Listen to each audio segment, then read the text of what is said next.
Hello, future YouTube fans. Thanks for clicking and watching this video.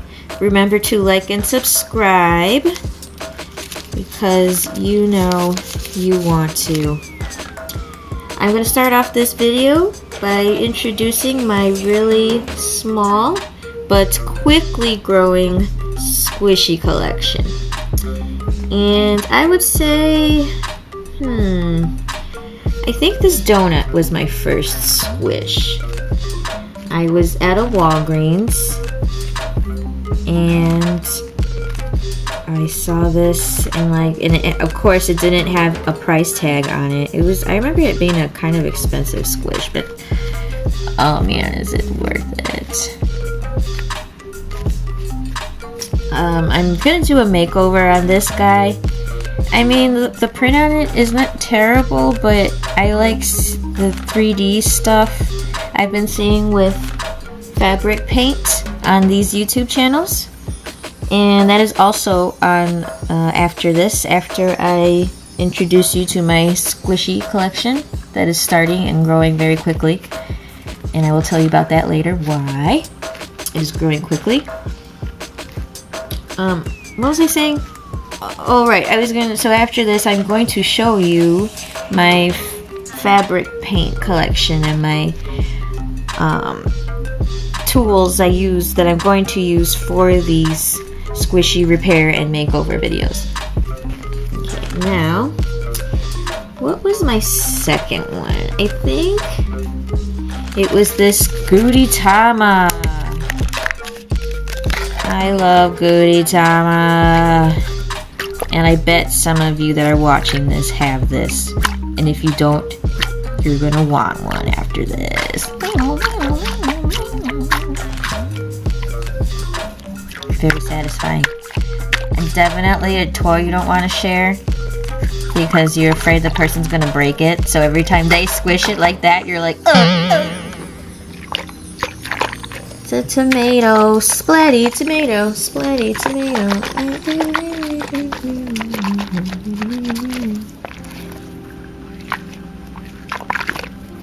I can't show you right now, but you can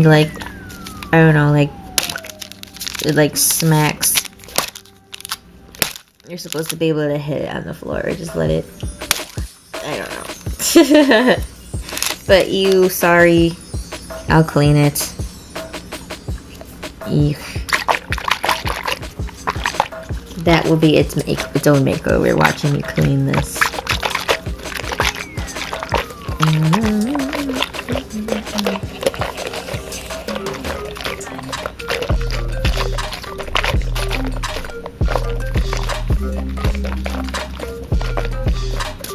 Whoa, it just rolled away.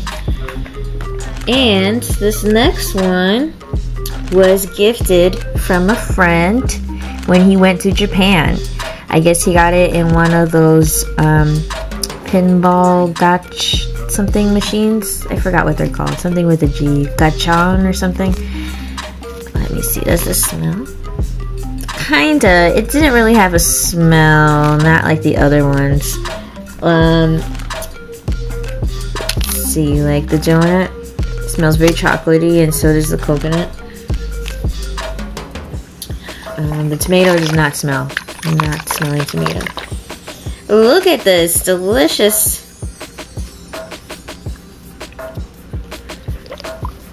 Look at this delicious feast of avocado, dumpling, tomato, and a little donut snack. Fry up this egg.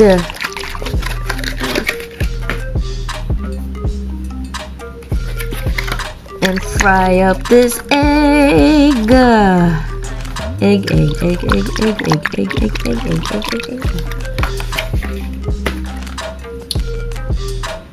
But last but not least, to finish it off, this is my latest acquired. I've seen this one a lot on YouTube.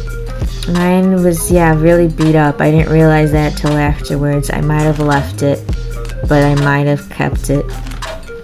I mean, I bought it, obviously, so but I don't think I realized how damaged it was. but then I discovered Squishy Repairs on YouTube, and I mean it's salvageable, so that will be in one of my next videos. I just wanted to give you a brief introduction, and also to let you know another squish video I'm gonna do, which is my under $5 squish challenge, and I will explain it really quick. I went on eBay to figure out how many squishies that I can get that I like for under $5. So it ended up being, I found 18 squishies, and I ended up paying $50 for everything, or $60. I think it was $60, yeah, including shipping. So all my packages are coming from China. Made in China. And I have one that came in the mail. I know which one it is already. And that one I'm going to glue on the back of my cell phone case. I think I will do that on cam for my fans here.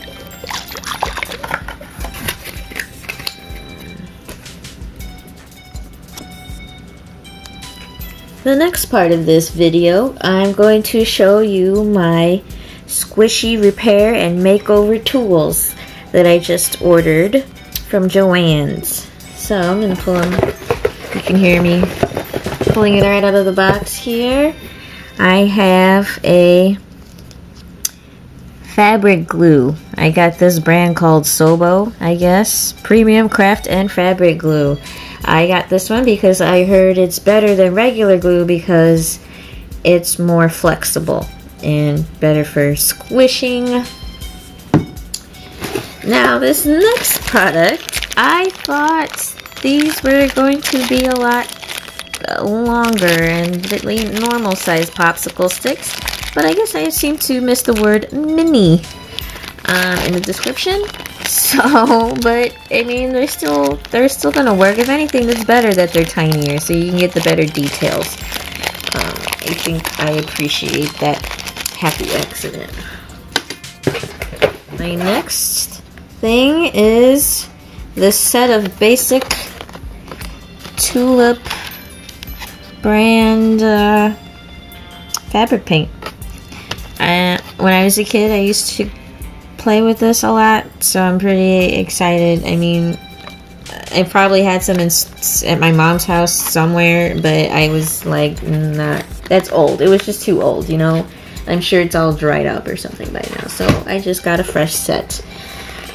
And lastly is this, also Tulip brand mini writers. Very neat. I love all the variation of colors in this, and that they're very small. Because yeah, it'll be better for details and things like that, and I'm pretty excited about it. I cut all those little slices with a little paper guillotine that I have just bought not too long ago, and I'm very happy that I did. I just thought that you guys would enjoy watching me make these. It's not a tutorial per se, because I'm just going to go through it and maybe fast forward a little bit. Is that better? Yeah. So I'm just going to maybe fast forward through this, or maybe just play it as is, depending how long my video ends up being. But just enjoy and watch. And if you really want to learn how to make these, I would suggest watching an actual tutorial, because you definitely are going to want to watch more than one, because I know that I ended up using 2 different techniques, I think, that helps me make these little cute star shapes. So enjoy.